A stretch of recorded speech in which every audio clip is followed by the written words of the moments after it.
It is Saturday, July 19th, 2008, about 9:48 a.m. My name is Steve Brown. I'm with the Cantigny First Division Foundation Oral History Project.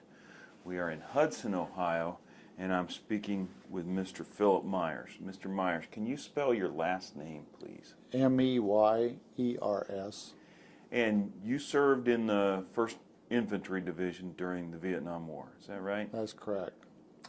Where were you born? I was born in Tuscarawas, Ohio. Okay, and what was your family like? What was growing up like for you? Oh, I was back late, post-war baby. I had a good childhood. I was the only child. My dad worked in the steel mills, and my mom worked at a drugstore, and I was a typical American middle-class family, I guess you'd say. What was high school like for you? I enjoyed it. Never missed a day of high school. I wasn't a real no scholar, but I was probably afraid to miss something if I didn't show up. You know, typical sports. I played football and run track, and I liked to hunt and fish. That was my big hobbies. And the guys I grew up with, we all like to go camping out and stuff like that. So, kind of like going in the Army was just an extension of my childhood, because that's what we used to play Army more than we played, you know, Indians fighting and stuff. We were always playing, because I had cousins in the Korean War and stuff, and we had a lot of military surplus camping gear, so that's how we got started camping, I think. Did your dad serve in the military? Yeah, my dad was in World War II in Germany. I had great uncles was in the Civil War, World War I. I had cousins in the Korean War, and my dad was in World War II. Do you remember what unit your dad was in? Not the company. He was a gunsmith. He had a truck, a deuce-and-a-half truck that he had a little machine shop in, and he was in Belgium, Holland, Germany, and traveled all over. He was basically worked on rifles and stuff. Okay, so there was a tradition of military service in your family. Yeah, there was somebody in both sides of our families about every war. How was it that you entered the Army?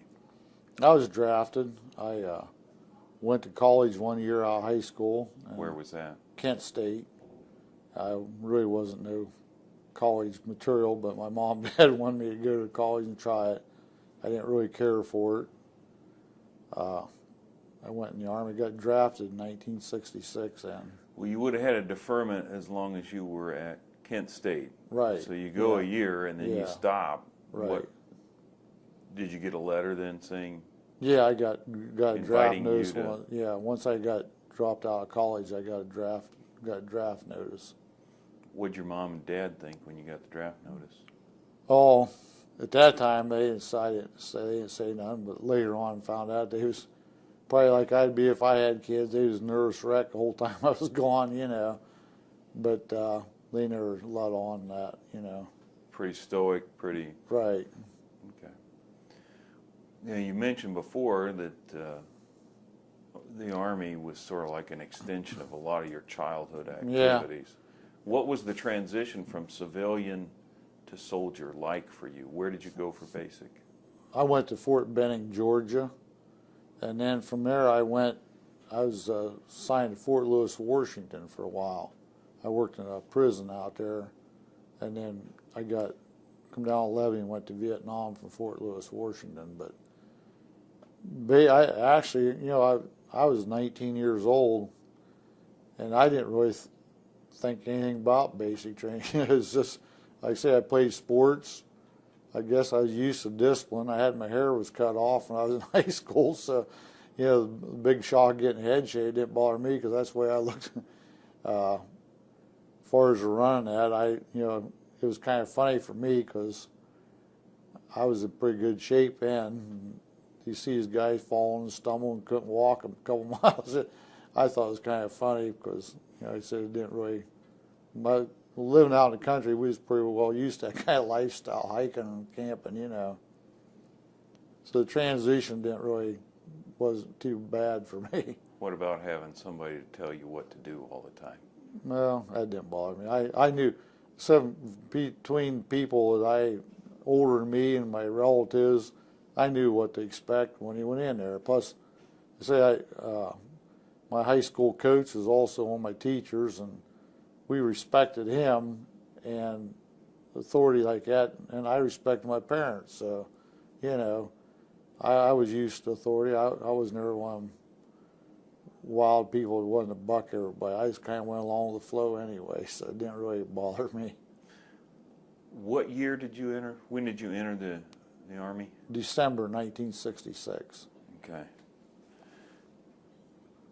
So you finished basic in the spring of '67? Yeah, correct. Okay. And you went to Fort Lewis at that point, or did you No, go I to went. AIT? Well, we went AIT to Fort Gordon, Georgia, after basics, and then later that summer, late summer, then I went to Fort Lewis, Washington. Now, Fort Gordon, AIT, was that for Military police? Yeah. What did you learn there? Oh, same as basically like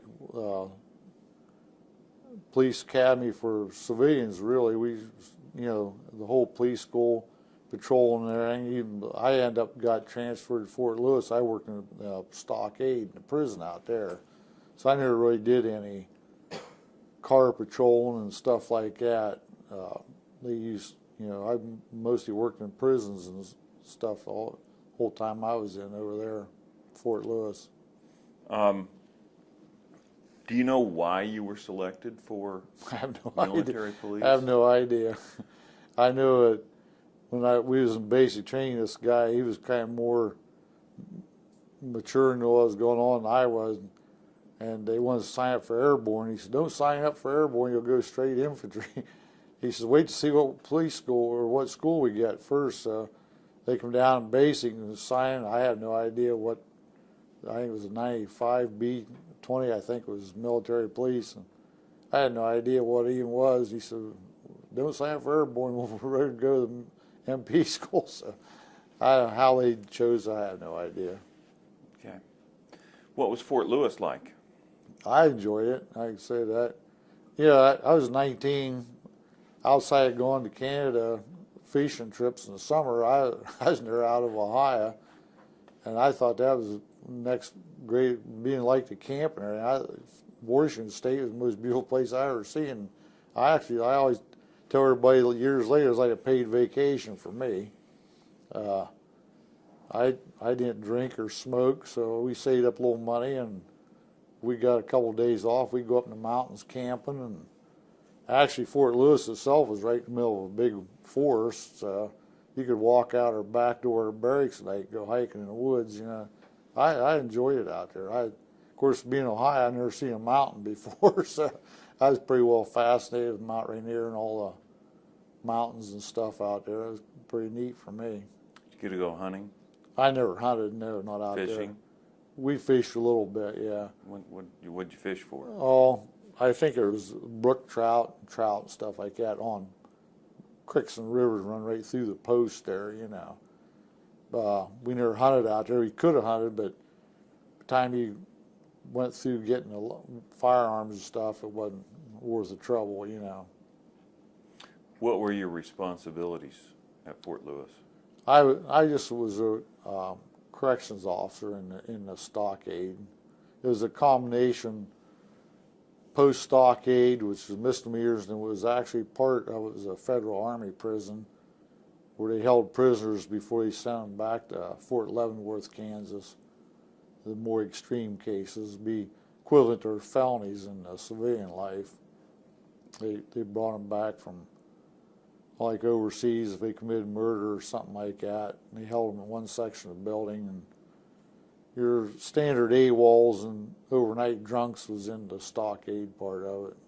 And those were the AWOLs and the drunks. They were from Fort Lewis. Well, yeah. We had a team that would go out around the United States. If somebody went AWOL, they'd pick them up, they'd bring them back there, and we'd hold them until they were trial, court-martial, whatever they decided to do with them.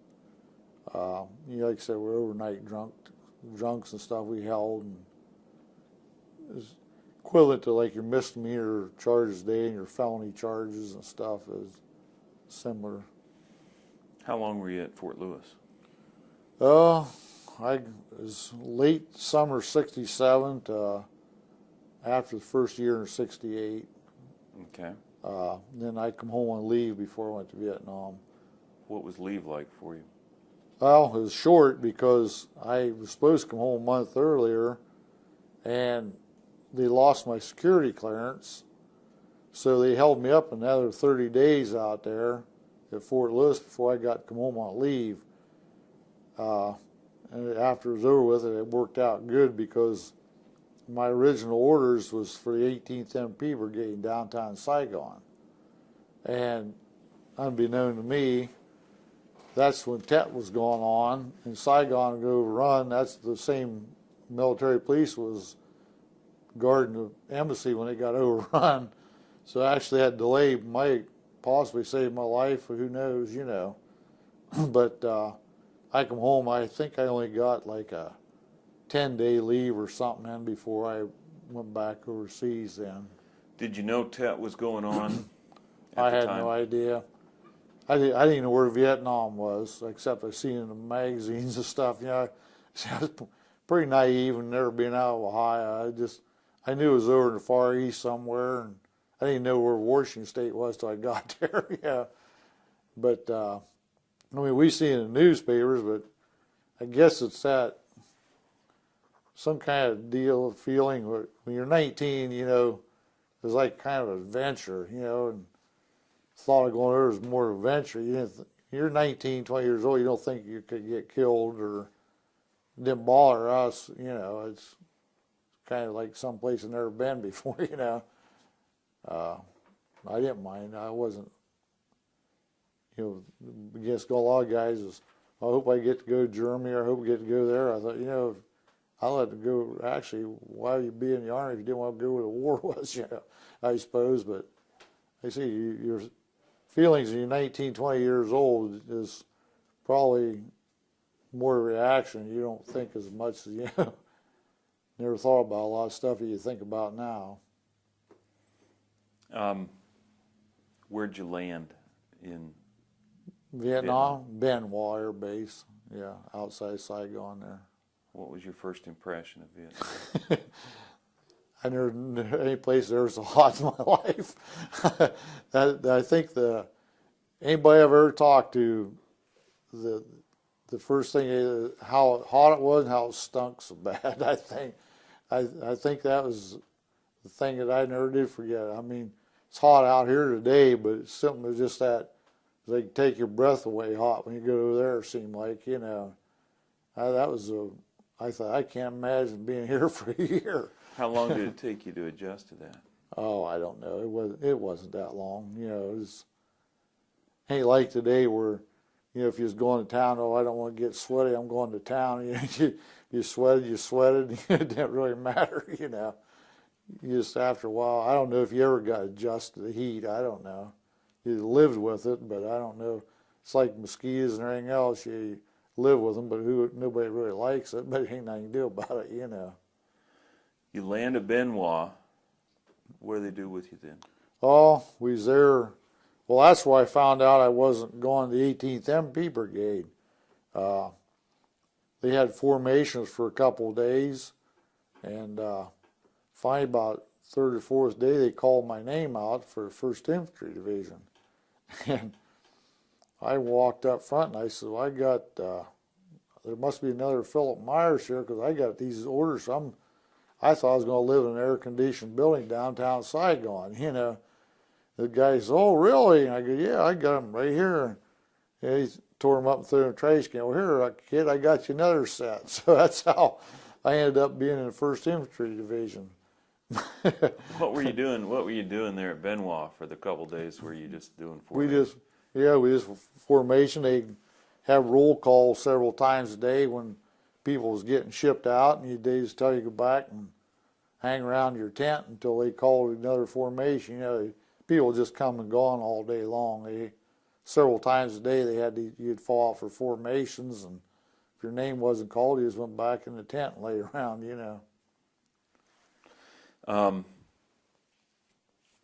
You went from Benoit, then where did you go? We went to Zion. That was the one of our base camps, and that's where we stayed a couple days, and that's where we got our equipment and uniforms issued to us and all that stuff. And then they put us on C-130s, and I got sent up to Like. Did you get any in-country processing there at Zion? I think that's where they did fill their paperwork out. That was kind of like the headquarters company that's where the First Division processed in and out. I'm not sure if that's where we got our shots or not. I can't remember. I knew someplace either there or Like that we ended up having to get a bunch of shots again. But like I said, I was there a few days, and then we went on them C-130 cargo planes. They flew us up to Like. What was Like like? Oh, it was all right. I can't complain. From what I seen, one of them base camps the same as another. Everybody, all the 101st guys, they thought that was the elite unit. The First Division, I think it was all the same. No matter what outfit you was in, tell you the truth, it was boring. After a while, after the tet settled down, the mini tet in May, you had a job, you do your job, I wasn't really nothing exciting. I pulled guard duty and went out on recon a few times, but mostly we worked checkpoints. And overall, when things quieted down, it was pretty boring. It was just like another job, I guess.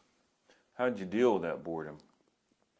Oh, we drank a lot of beer if we could and played cards.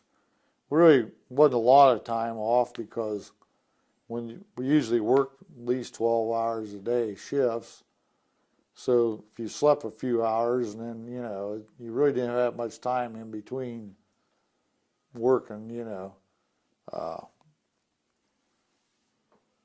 We sit around and talk to people, really that wasn't that many people you can talk to because someone was always out on another job, and either guys, a lot of times there was guys we had four tents of us that pulled guard duty and stuff, and I never even seen some of them.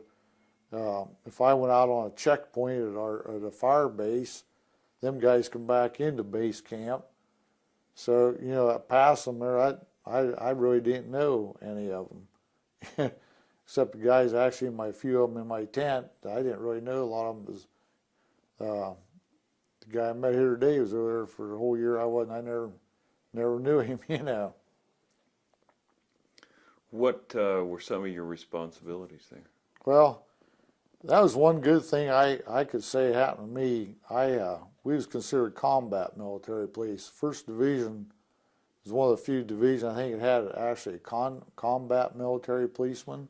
As opposed to? Just strictly military police that just did strictly patrols or run the stockade. I was never in. The First Division actually had military policemen that run mortars.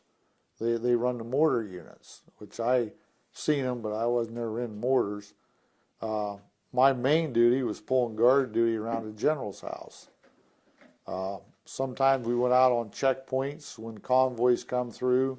They tried to switch us every 30 days or so. We went out. They had artillery fire bases in between the base camps, and we'd go out there, and them guys fire about all night long. And during the day when they was sleeping, we would run checkpoints. The Vietnamese coming down the road, we would search them, stop them, search them.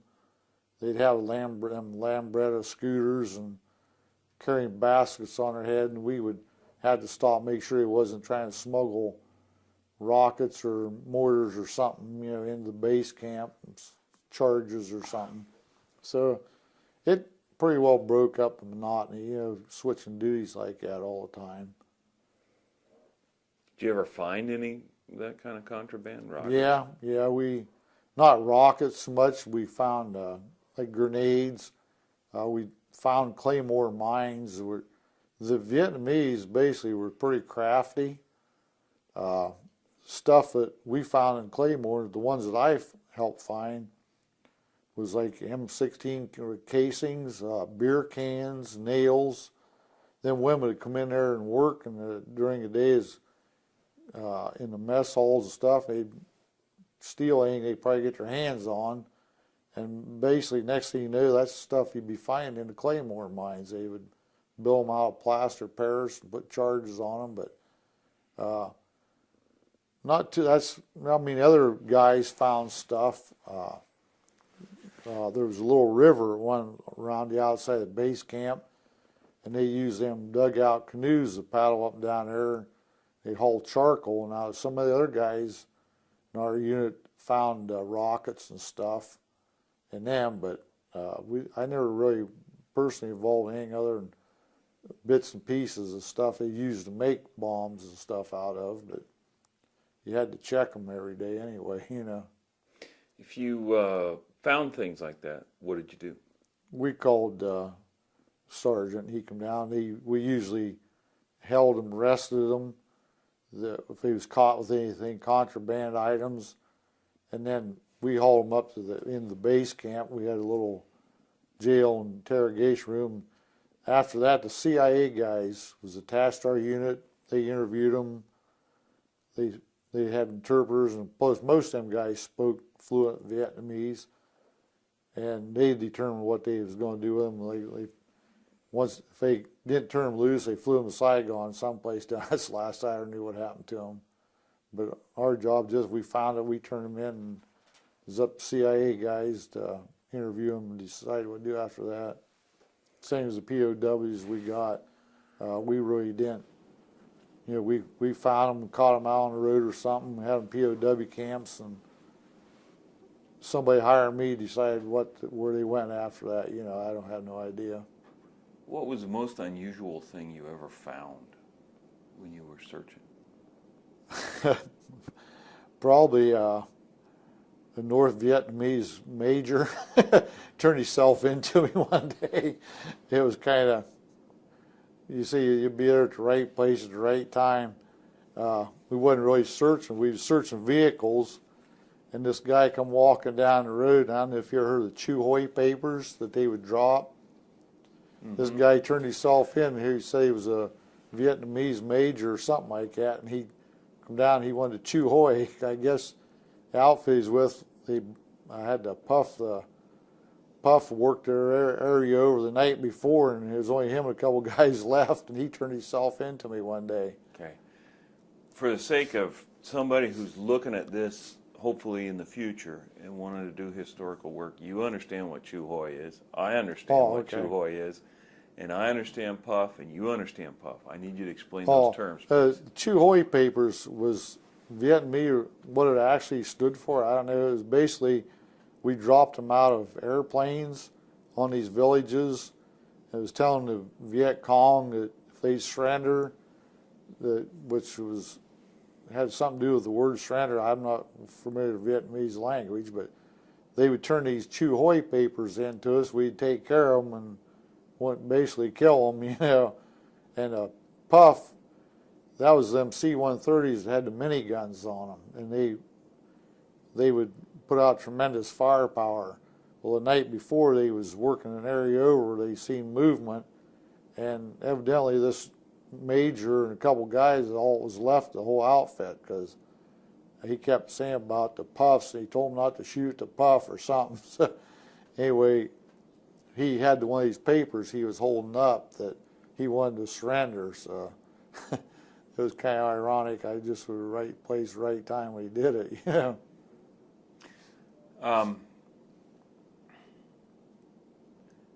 You're standing there day after day, checking these people out. And, why are these people coming into the camp, first of all? Well, other than the major who's surrendering. Some of them were actually coming in from the villages. They worked there. They hired them individual clean tents, work in the mess halls. But Highway 13 was the main road through the country. It went right through the middle of our base camp.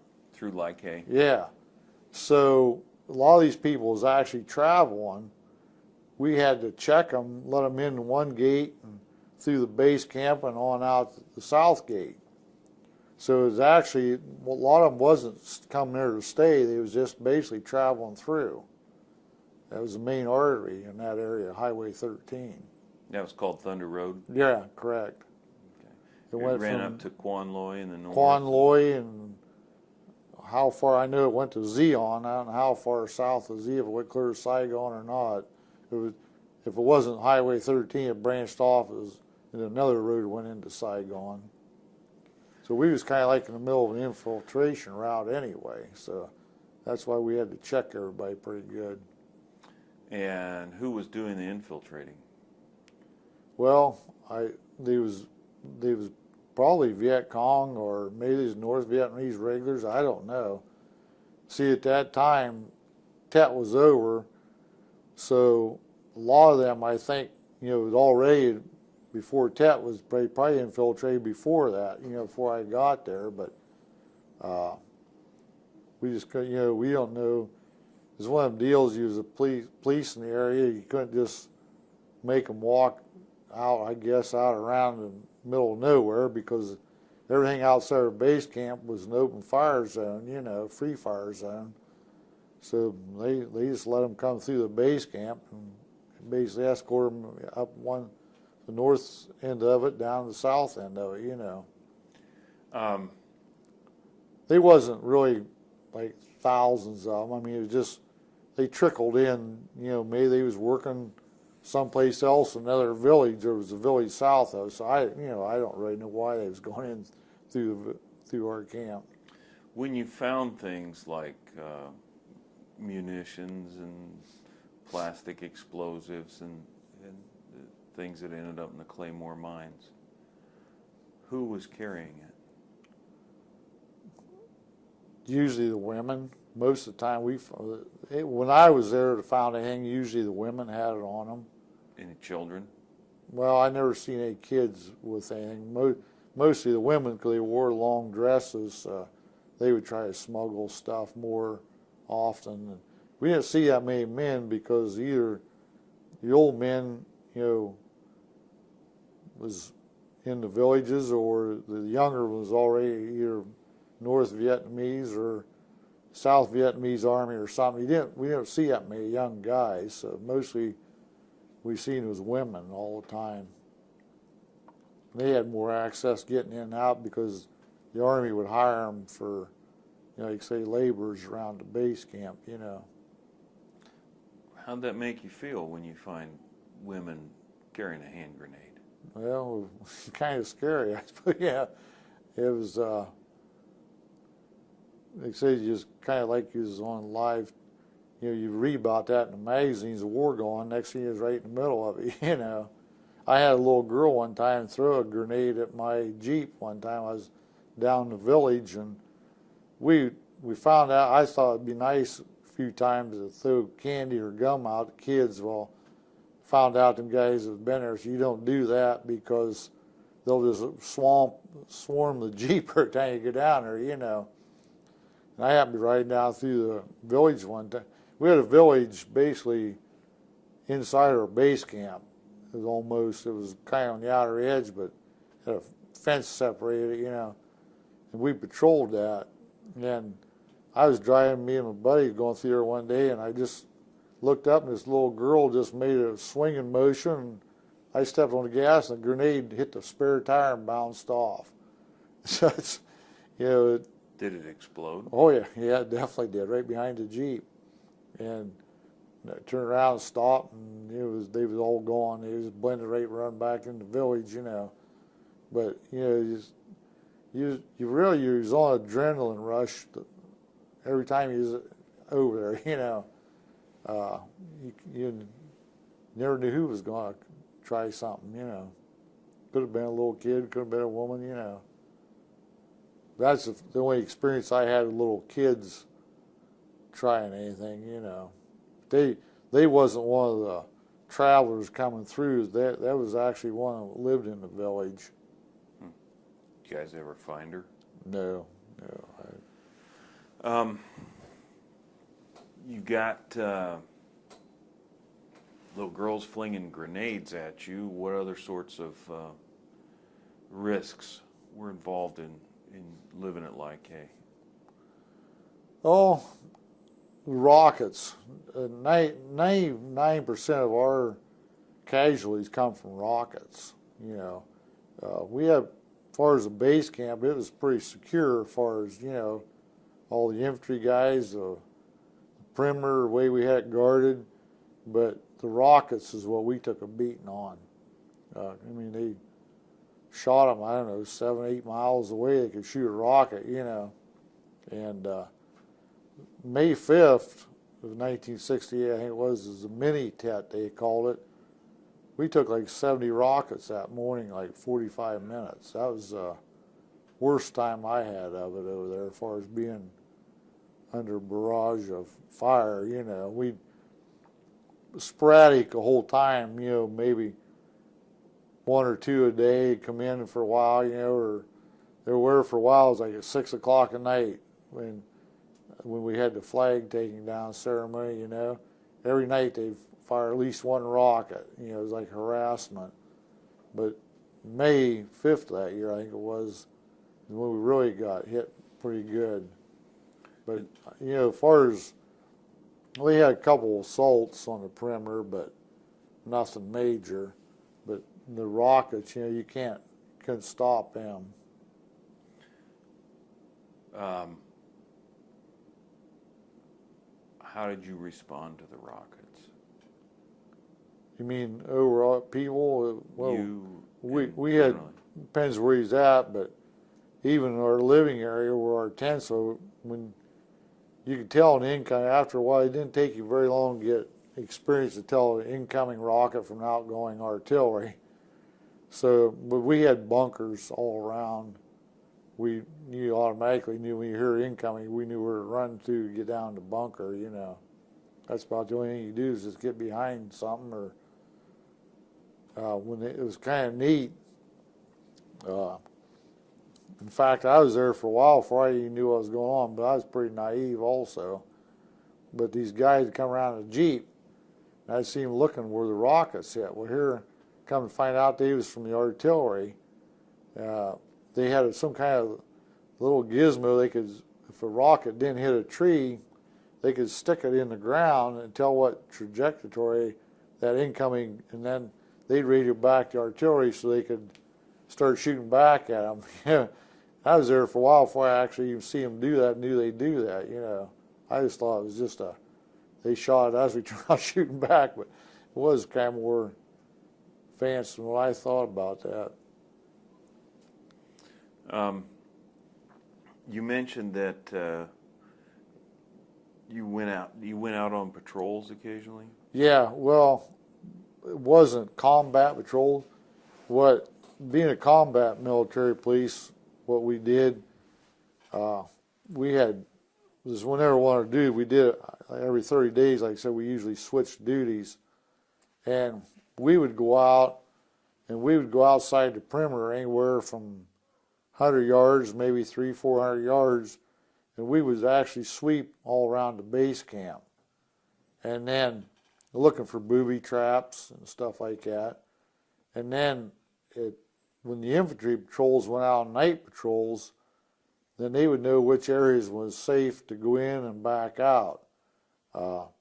We had used different colored smoke, and when the infantry patrol went out, they was given a colored smoke, so when they come back in, they would pop their smoke flares, so the perimeter guards wouldn't shoot at them. They knew, you know, that code was that. They kept switching the colors all the time.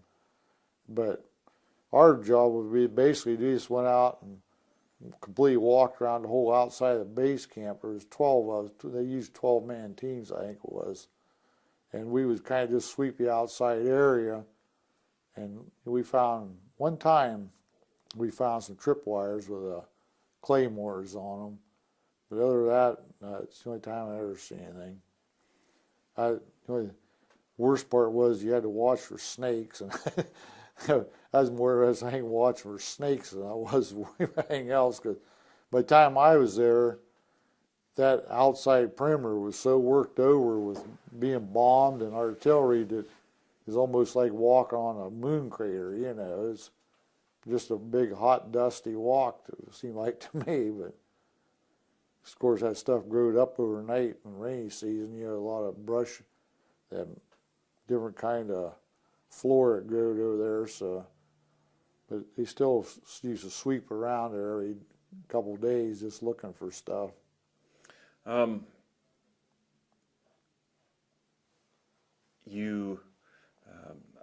sorry. Did you guys have difficulties with sappers? Few times.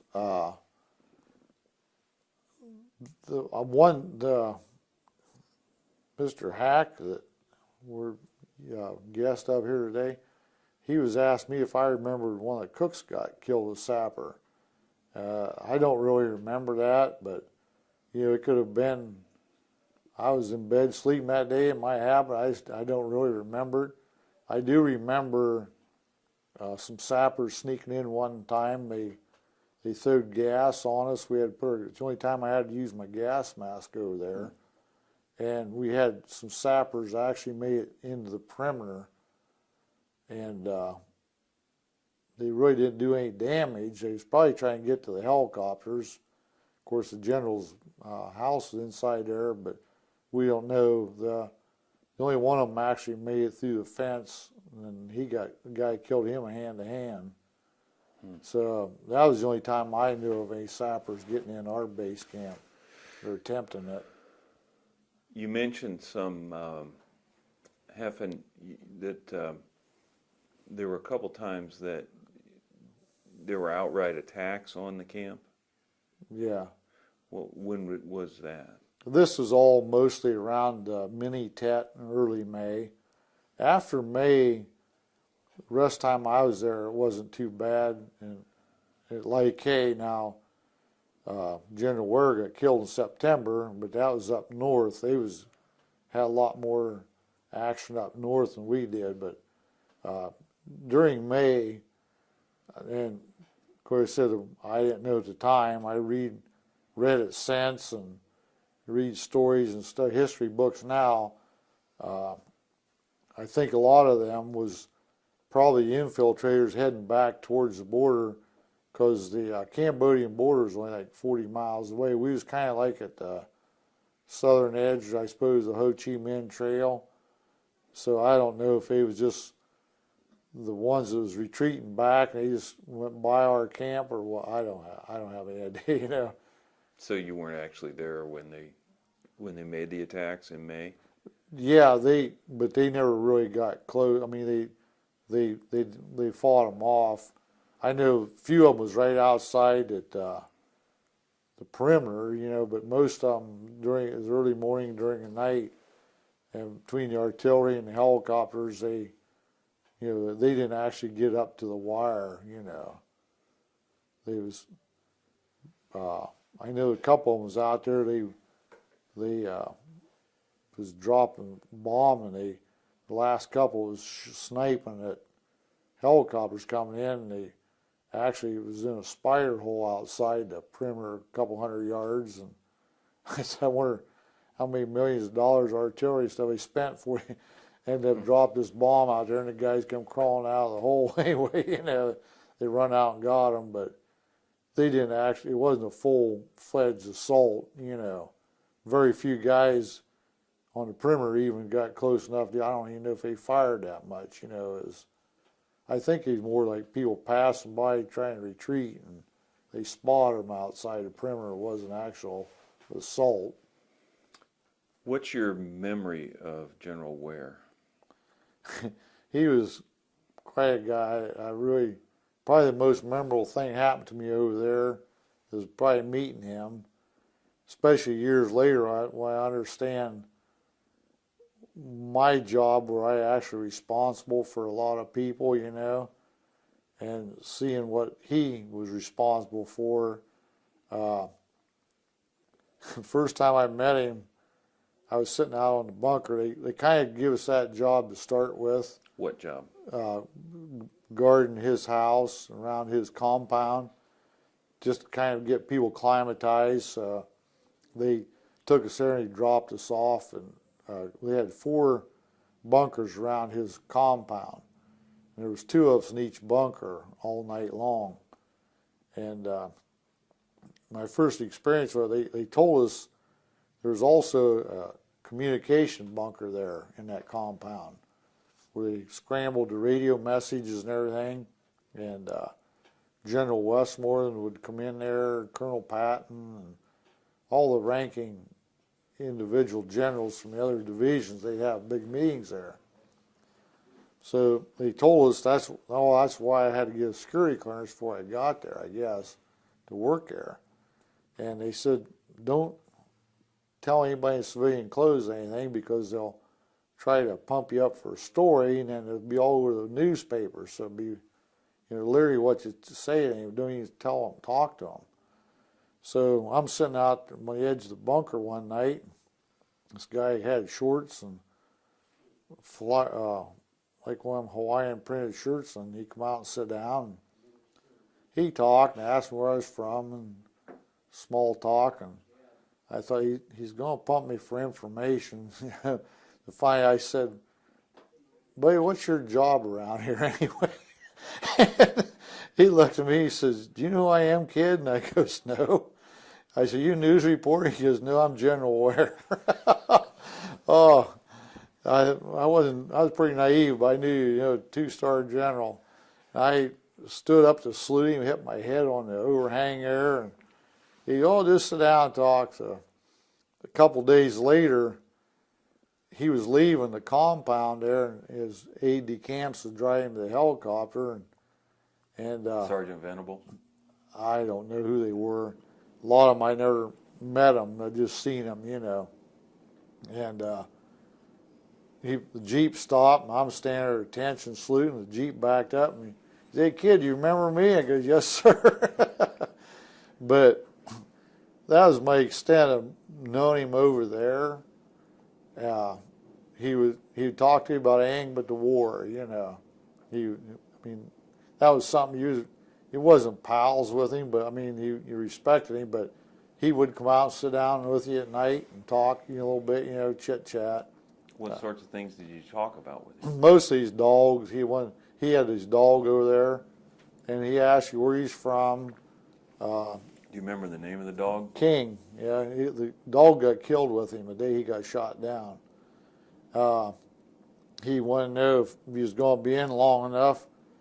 Anybody that worked there knew him, he would send you any place you wanted to when your tour was up, close to your home or wherever. But I ETS from there, so I didn't have to worry about that. Years later, in fact, in the last few years, I seen his wife name on the internet on the website, and I wasn't with him, of course, but I was working the main gate the day he left on the helicopter, the day he got shot down.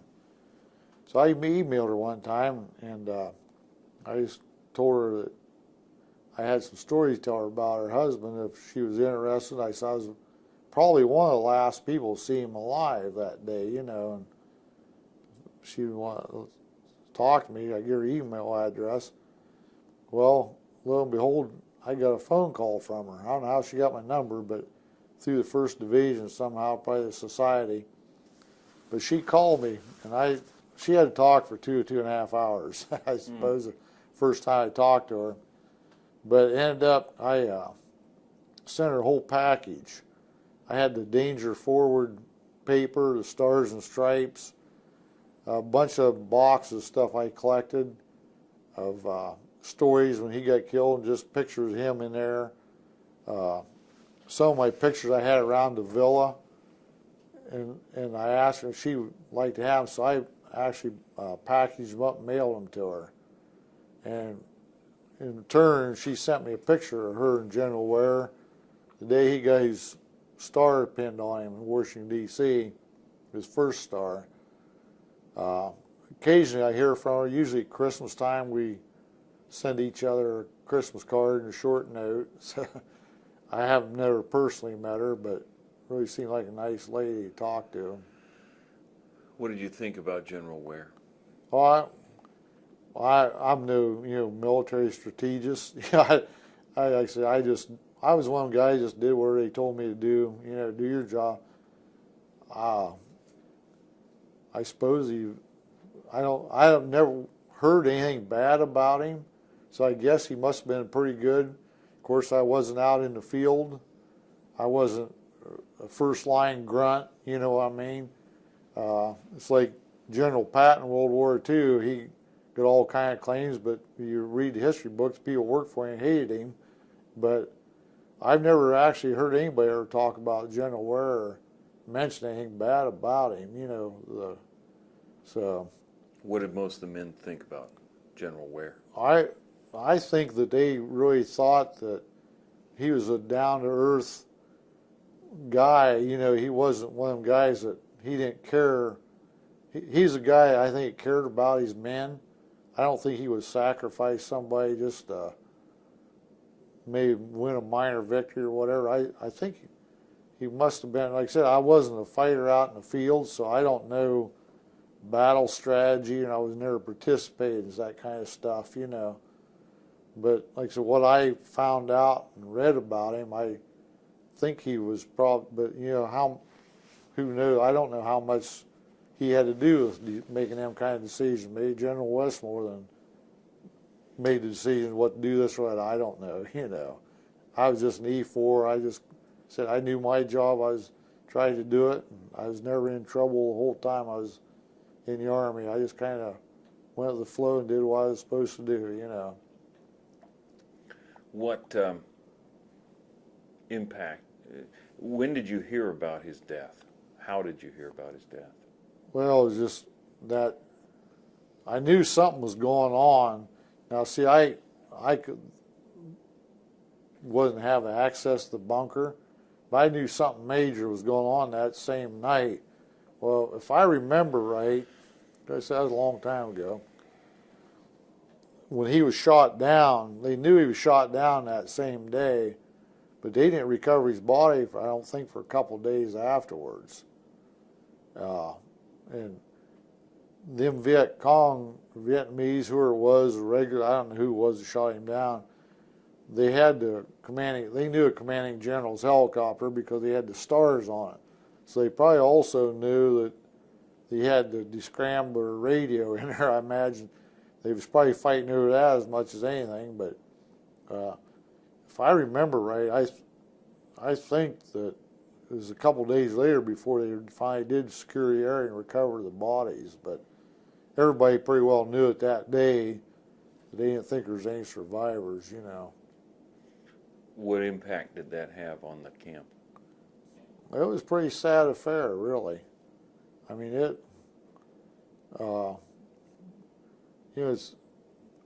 think when anybody dies, like I said, you're 19, but it's like, still, I think it's part of nature. Well, I'm glad it wasn't me, but still, a lot of times guys that kill you didn't know them. It's just one of the deals. I'm glad it wasn't me, but I think personally for me and them guys, I didn't know him personally, but his aides and all that, you seen him every day almost, So some guy got killed out in the field, some infantry company, I never heard of him, didn't know him, didn't know where the outfit. It didn't really impact you, But when you see them guys every day, it was kind of a shock, You just, I suppose one deal you think you're 19, I wasn't in the infantry company, but I never dealt with death because, you don't think it's going to happen to you, You always think it's going to happen to somebody else, Well, you had this one prior experience with the girl throwing the grenade. Yeah. How did that affect you?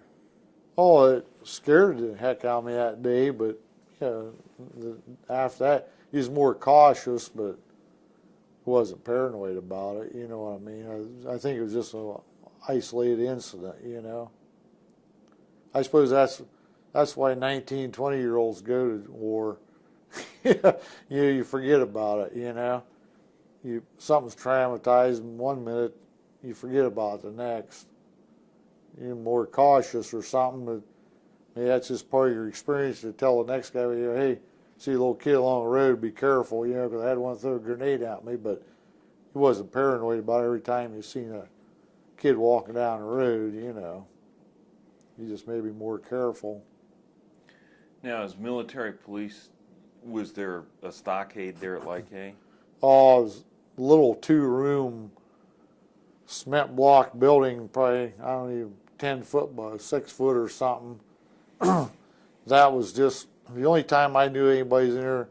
If we had really a severe drunk, till we got his unit commander come get him. We had a North Vietnamese nurse there, that we had her there for a couple of days because she was a female, spoke English fluent. She was educated in the United States, spoke better English than some of us guys, you know. They kept her there for a couple of days, but... Was she a Jew-White? No, they one of the infantry outfits actually captured her. When they had I don't know what battle it was, but it was one of them where they captured a bunch of rockets and tons of grain, some base camp they found nearby, and she was there taking care of some injured, I think, North Vietnamese. But she was educated in nursing degrees and stuff in the United States. But other than that, our POWs, we had a separate compound for the regular POWs, and military police, we had to watch them while they was there. But usually they was there maybe 3 or 4 days. Once they was done interrogating them, then they hauled them away somewhere where everybody said they always go to Saigon. I don't know what they did with them once they left there. How did you deal with, how did you guys relax? Oh. What did you do to relax? Just sit around talking, drink beer. We'd play cards, write letters mostly, you know. Sometime once in a while a guy would have a battery operated record player or something, but didn't take much. We'd have, if we could go get the cooks to give some extra chicken or something, we'd maybe buy some charcoal down the village, and we'd have a chicken barbecue or something. You know, that was kind of a big deal. Have some actual fresh meat like that, you know. But I don't know, it just wasn't much to do. If you wanted, you know, just, like I said, drink a little beer and play cards and write letters and stuff like that. We was pretty busy most of the time.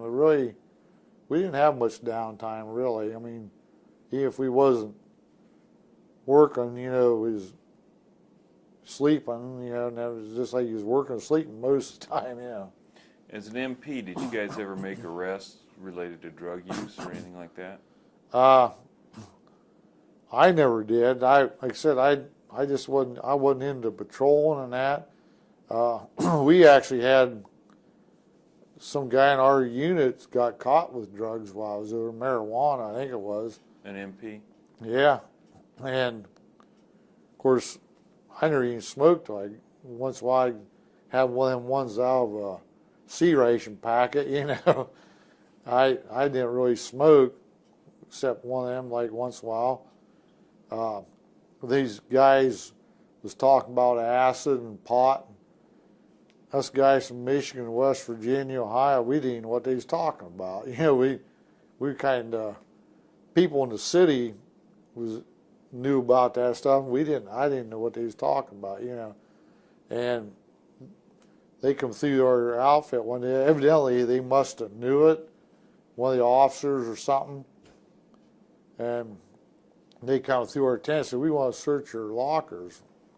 I don't care, you know, I don't care what you do. And they went through our locker. Well, one of the other tents, a couple tents down, they found some guy had marijuana, and I think they court-martialed him last. I knew they shipped him out. I think he got sent down to LBJ for few months out of it, but never seen him after that. So. What was LBJ? Long Bend Jail. It was a big POW camp and in-country for military prison down there around Saigon. Well, it was actually in Long Bend. It was close to Saigon. But that's the only drug use I knew of that would probably be nothing. The way they are using around here now, you know, smoking marijuana, these kids smoke it, but back then that was a big deal, and it was a big deal to me because I never even heard of drugs, you know. Now, after you got out of the military, you served in law enforcement? No, I actually worked a couple different jobs. I worked at a company called Gray Warner Swayze, made grade alls, excavating equipment. I worked there for a year and a half, got laid off. Then I started down at Alsco Aluminum Company in Jeanette and Hutton. I was a maintenance millwright. I was down there for 22 and a half years, and they went out of business. But before they went out of business, I went back to school for law enforcement school. And I just, at the right time and right place, I got into the sheriff's office, and I got promoted to sergeant, and now I'm lieutenant. I'm operations lieutenant for Tuscarawas County Sheriff's Office. So that's kind of the basis on which you can make the comparison between drug Right. use then and Yeah. drug use now. Yeah. That's where I didn't explain that, but that's where I was coming from. There. You've got working knowledge Yeah. of that. Yeah. Okay. You guys ever play baseball, anything like that? Well, we used to have football games out on the airstrip.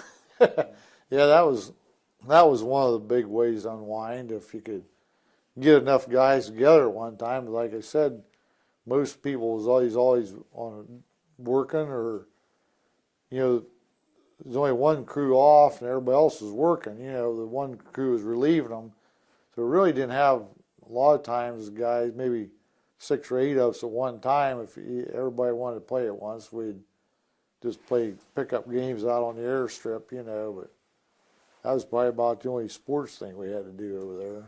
Did you guys have to, as military police, deal with moving prostitutes out or anything like that? No, never. I never. There's probably down the village, there probably was, but we wasn't aware of it. Did the men receive any kind of warnings about that kind of activity? What Dangers associated with visiting prostitutes? Oh yeah, yeah. There was I don't know what they called it. When we first went in country, we was a Xeon. That's what that part of your process. They tell you disease you could get. Tell you about brushing your teeth, keeping your hair cut. You know, they call some kind of school. Some kind of indoctrination school that you went through for a few days. You know, and that's what kind of stuff they told you then. About snakes and all the different snakes and rats and stuff. Why not to leave? You know, just basically like a safety course. You know. Aside from STDs, was there worry or concern about physical danger from prostitutes being killed or anything like that? I don't know. I wasn't aware of it. I'm just in your training if they gave you anything like that. They probably did. I don't know. Do you remember what your R&R was like? I never took one. Yeah, I didn't have to serve a full tour over there. Oh. So I was only over there like 10 months, and I turned in a couple of times for it. Of course, I wasn't there that long. And finally, when I got time, I actually got some, but it was like within a couple of weeks, I was ready to come home, and I thought I don't want to fly clear to Australia and back down Saigon. It was like it was more dollars worth to me. I just wanted to go. If I'm going to fly, I want to fly home now, you know. So I never actually took one while I was over there. They shorten your term by that amount? Were you able to tack your R&R on and decrease your exit date? No. Okay.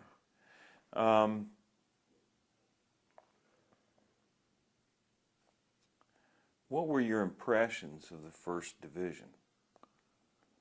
Oh, I said everybody there thought we was a crack division, but I'm sure everybody else that was in 101st, 173rd, they probably thought the same thing, you know. I don't know. Everything seemed to run smooth, and like I said, I followed orders, so I could probably been in any other place. I wouldn't know it any different. You know, if patch was probably different patch, I think they probably still run the same way. You know. You talked about getting letters and writing letters. What was it like to get letters from home? Oh, it was always good. Yeah, always like to hear from home. My wife wrote to me, but we was going together then. We wasn't really engaged or nothing then. Was she back home in Ohio? Yeah. Okay. My mom write to me once in a while. I get letters from aunts, but it wasn't that big. After a while, I didn't really write and tell them anything. Like, we got hit by 70 rockets today, you know. They probably thought I just sleep while I was, oh, everything's fine, I'm doing good, I eating good, you know, and you don't tell your mom you're getting shot at her, getting a rocket attack, you know, just that kind of stuff. You remember any Bob Hope shows or anything like that? I missed it. I said, you know, I got to meet General Ware, I got to meet General Westmoreland. I said, you only made my whole tour if I could have met Bob Hope. But he actually came there. They was building the stage when I left. And he actually came there to, like, hey, that a couple weeks after I was gone. I seen on television later, on a rebroadcast later on then, you know, but even then on television you couldn't tell where it was even at, you know, but yeah, that would have been kind of neat to see Bob Hope. You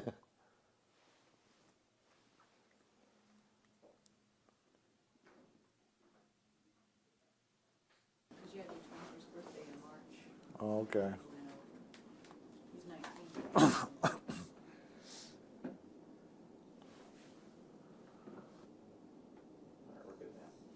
Okay, it is Saturday, July 19th, 2008. I'm Steve Brown with the Cantigny First Division Oral History Project. We are in Hudson, Ohio, talking to Mr. Phil Meyers, and this is the start of our second tape. And Mr. Meyers, you were talking earlier, you met General Westmoreland. What was that like? What were the circumstances? Well, that was just kind of like a figure of speech. I was glad you asked me about that. One day we was out there, and I seen a full bird Colonel Archie Howell, I think was his name. He was, I forget what his title was there, chief of staff or something like that. He'd come run down the dirt gravel pathway he's picking up. He said, "Pick up your cigarette, bud, pick his paper up." And boy, he's going berserk. So I looked up and I see this guy coming. I'm standing there. All I could see was brass shining, you know. And I'm counting these stars on his ball cap, and I said, God, there's like 4 or 5 of them. And I looked and said, Westmore, and I goes, "Morning, sir." And I saluted him, and he went on in with the general and a bunch of colonels, and they went down to the underground bunker there. And so this went on for a couple of days. And I see him in the morning, and he'd leave. And so I rode home to tell my mom and dad. So I got to meet General Westmoreland, you know. And basically while I was there, I seen him, but I said I met him. So I come home, and my dad said, "Do you really meet General?" "What did he say?" I said, "He said good morning." So that was my extent of my conversation, but at least I got to say I seen him a couple times, you know. There's probably a lot of guys in Vietnam never even seen their commanding general other than get to face to face with him, you know. But when you see a guy that's on Life magazine and Newsweek and stuff like that, and here you are from Ohio, and a couple of days later you're standing there looking at him, it's like, you know, that's like a cultural shock to me, you know. What kind of impressions did he make on you? He was tall, walked, he saluted and said good morning, and you know, I mean, I have no idea. I I know probably more about Vietnam, the country now, than I did 40 years ago because I read these books and I see movies. Some think he was a great general, some think that he drug it out, and I hear you always a puppet for the paw. I don't know. You know, when you're over there and you're that age, you don't even care what, you know, it don't matter what you think anyway, you know. I don't really know if he did a good job or not. I couldn't tell you. It's up to historians to figure that technical stuff out, you know. I just I did what I was trained to do. I can honestly say in 2 years I never got a verbal, so much as a verbal reprimand from anybody I worked for, you know, so that's the way I work at my civilian jobs too. I've never, in 30-some years of work, I've never even so much as got a verbal reprimand from anybody, so I can't complain. We were talking earlier about General Ware. Yeah. You mentioned the conversation where he came out and let you know who he was. Yeah. Was that the only time you ever talked with General Ware? No, several other times, you know, if I happen to be on, like I say, he talked to anybody that's out there, not just me, but over the course of the months, almost every night he would always walk his dog around the courtyard there. So he would stop and talk, you know. Some nights he would just say hello, but several occasions he actually sit down and spend 10, 15, 20 minutes with you sometimes talking, you know. But he would talk anything except the war. And I didn't mention it, but I was briefed on other guys, said, if you ever stop, don't ask him about the war because he'll get up and walk away. So we basically talked about dogs because he had the dog there with him, and that was his favorite. And I told him about my old beagle dogs I had at home, so that kind of interested, you know, where you're from and what you want to do when you get out of the Army and stuff like that, you know. I had, if you want to hear about it, I had a kind of comical incident.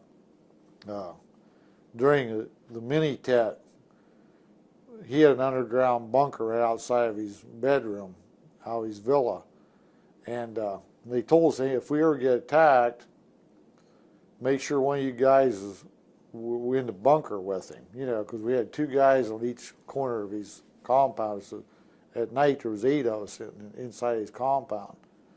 So the night we got the heavy attack and the rockets, I crawled on my stomach after the initial barrage come in. I crawled around on my stomach, and there was steps going down in there, and I crawled on my stomach, started down the steps. My steel pot went rolling down, and my M16 rifle went rolling down ahead of me, and I got down there. General Ware and a couple other colonels and stuff, they had a lantern down there playing cards. He said, "You okay, kid?" And he always called me kid. And I said, "Yes, sir." And I'm sitting there in the corner, and the ground was even shaking. We was getting hit pretty hard. And I said, "You know there's a war going on out there?" And he said, "That's what we're here for, to die, ain't we?" I said, "Maybe you, but not me." And he said, "Oh, you can always tell these 2-year guys or something," he said. But that was, you know, that's just the way he was. You know, it didn't offend him or not. He always had a joke to make about it, you know. He said, "Ain't you ever been to war before?" I goes, "No, sir, it's my first one." I kind of like to go home from it, you know. But he thought that was kind of funny. But, you know, you could talk to him like that, you know, as long as you're respectful, you know. You mentioned off camera that he would ask you how you were, something about if you were happy. Yeah.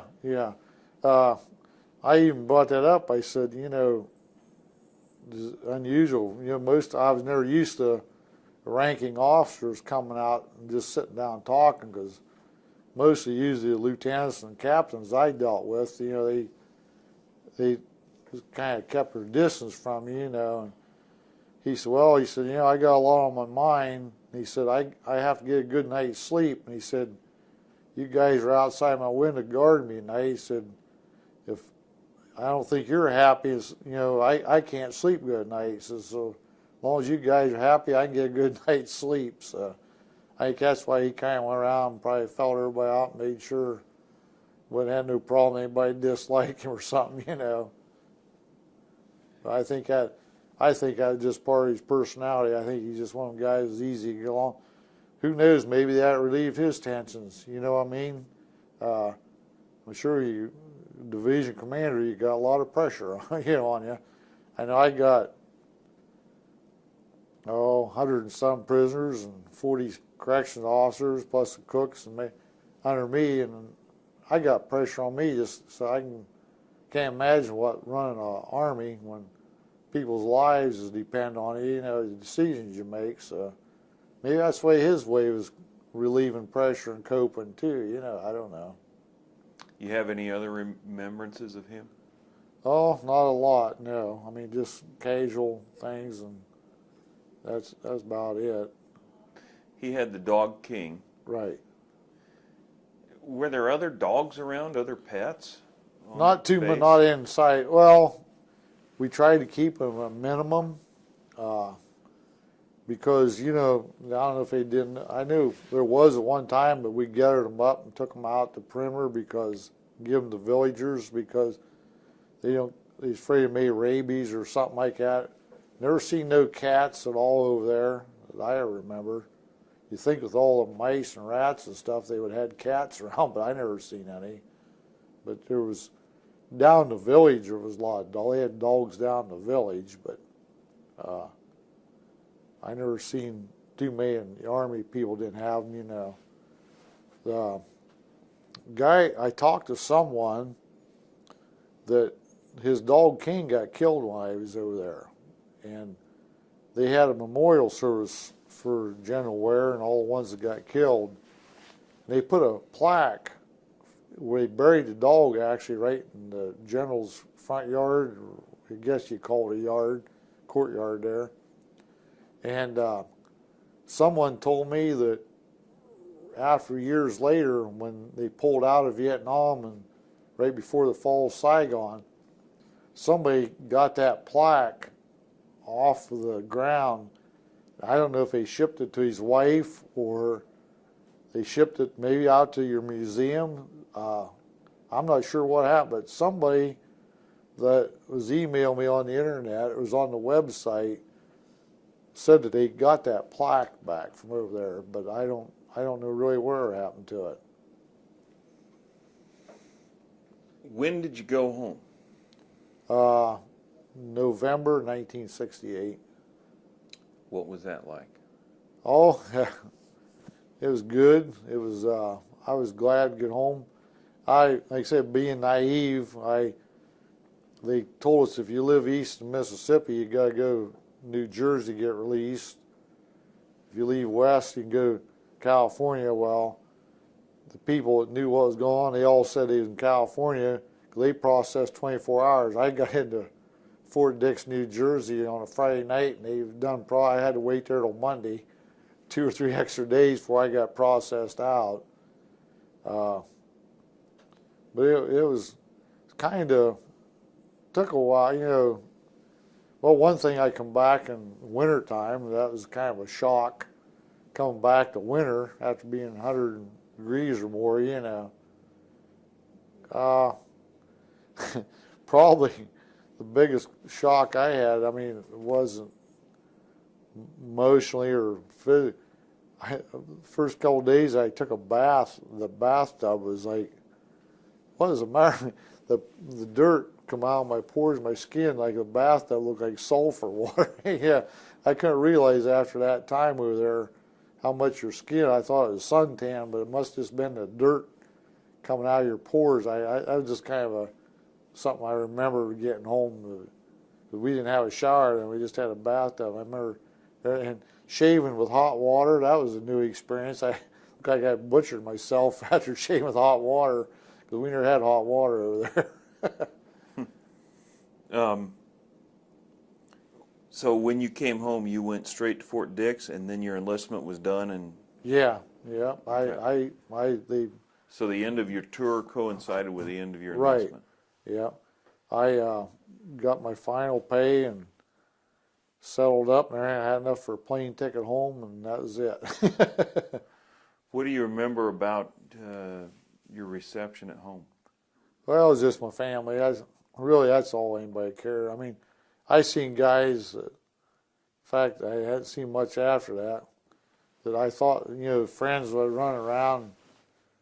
They was going to college and this and that, and maybe for one reason or another got out of the Army. And hey, where you been? Oh, I've been in the Army. Oh, I wonder where you been. It's like, I spent a year in a war zone, It's like, people wasn't there. It's like they didn't care. Now, my two brother-in-laws at that time, my future brother, they was both in Vietnam. We all three was in Vietnam. And people like that, like they wasn't, I said, I ain't got nothing against the other people. They wasn't bad people, but just like, I was gone for a year or 2 years and you didn't even miss me, so now you're worried what happened to me, you know what I mean?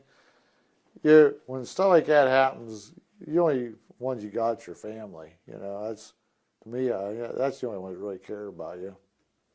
Nobody else really cared. Did you run into any animosity from anybody? Do you remember? Not that I know of. No.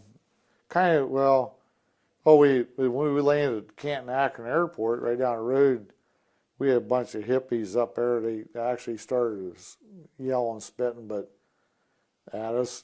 There was 2 or 3 of us got off the airport down here. Were you in uniform? Yeah. And security, Stark County Sheriff, Summit County Sheriff's kind of hauled them away and arrested them. They spit on you? Yeah, tried to. They tried to, I don't remember, yelling, screaming, baby killers and all this. You don't know what I did over there. They killed nobody, but they just them long hairs at that time, trying to cause trouble. But what'd you think about that? I wasn't too impressed with it. A bunch of draft dodgers like that. There's people didn't go in the Army. That's one thing, but that kind of stuff. And that's something else I found out later. The Kent shootings and all that. All them people went from college campus all around. They never, none was even in college. They just went around from one college to another all over the United States, causing trouble. You know what I mean? Of course, they didn't find that out till years later. But yeah, I didn't. Like I said, I was home. I didn't care. I just wanted to be home. Did you have any problems reacclimating? Did you have periods of time? Did loud noises give you trouble? Yeah, that. Like I said, I wasn't in a comm. I was actually never under fire that much, and we fired sometimes at night. But I don't know, never seen nobody. But we opened fire. Supposedly somebody tripped a wire or something. Yeah. But most of my experience was all with rockets, and I knew loud noises. It did. Firecrackers and stuff. Now my mom and dad told me that I woke up a couple times screaming or something. I don't know what, but it was kind of weird waking up in your bed the first night or two. I wondered, where am I at? Yeah. But I had no nightmare. You can't go through 2 years Army and not come home. Everything's kind of different. What I mean? That's actually experience. I had experience. I wouldn't trade it for nothing again either. That was a unique experience. What else was different for you after you got done with the military? Well, I guess I always told people I probably matured more than 2 years, and I had the first 21. When you're in a combat zone, you're in the military, the discipline, you grow up. Like I say, I was carefree. I wasn't in trouble. I never did get in trouble in high school, but it's one of the deals where when you're in high school, I got the rest of my life. The only thing I see once I got out of the Army, I said, well, now I got to go to work. The fun and the adventure's over, and I settled down.